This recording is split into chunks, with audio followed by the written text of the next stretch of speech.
We're in the Mornington Peninsula, Victoria, which faces the Great Southern Ocean with all its ferocity and salt-encrusted atmosphere. And as a result of its location, this project is about its place. In 1997, the site was basically denuded, a series of sand dunes and spotting of tea trees and wattles. And that's what drew us to the site, was this undulation and the primitive nature.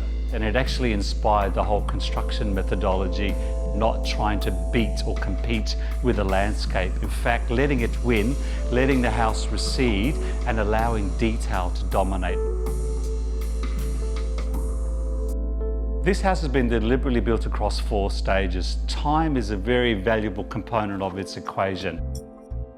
The very first stage was 2 simple shacks, one for living in, the room I'm in now, and one for sleeping in. It was designed on screw piles, and the robustness of the construction to this day still exists. Something that I thought was critical, imbuing the quality that you let the sand dunes run through the house, and the house is about screw piling delicately into the landscape.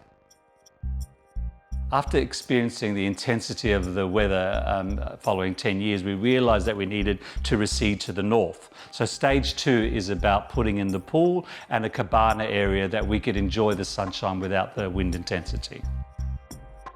The alignment of the pool in stage 2 was deliberate. It is a direct axis of the bifurcation between the old original shacks that connects the water with the ocean, and glass allowed that to happen.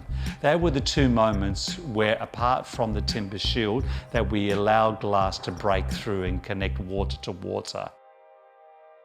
20 years onwards, the family's increased. My wife Grace and her children needed more area, so we knew that below this house, below this slab, there was an undercroft area which we occupied underneath the grand stairs.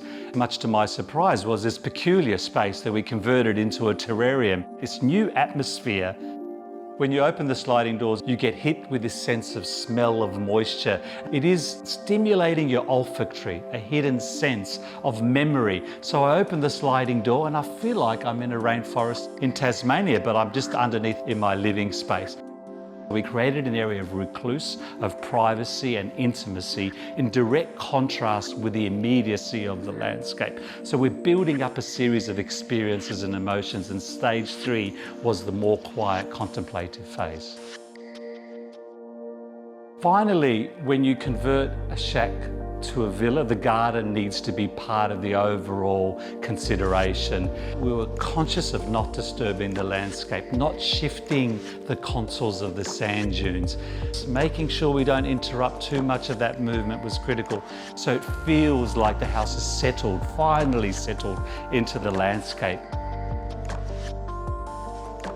The bifurcated entrance is about controlling sensation. As you arrive at St Andrews along a long driveway and up a ramp, you're still not aware of any context. When you get to the top of the ramp, then I open up the landscape and show you the fragmentation of the smaller spaces, then descending down to a void in a narrow space surrounded by jarrah stairs, and then into again the undercroft, which is this peculiar anomalous space, and at night lit up. It feels like an installation that you're living in nature in the middle of the night, which also sets off a peculiarity of the energy of the landscape. The first idea of the house was a leaning house to reflect the tea trees that have bent over backwards over centuries of wind. Then upon reflection, because of the orientation of the site, southwest being the ocean, that it became a mirror of the ocean in many ways. So we protected the north part of the house with shutters and actuated louvers, and allowed the southwest to be a transparent veil with this galvanized steel window that sucks in nature into the interior. Just at about sunset, the sun is just at the right angle where it presents itself horizontally and creates this incredible interior glow. The jarrah that's uncoated begins to create the honey patina, and the whole interior emanates warmth.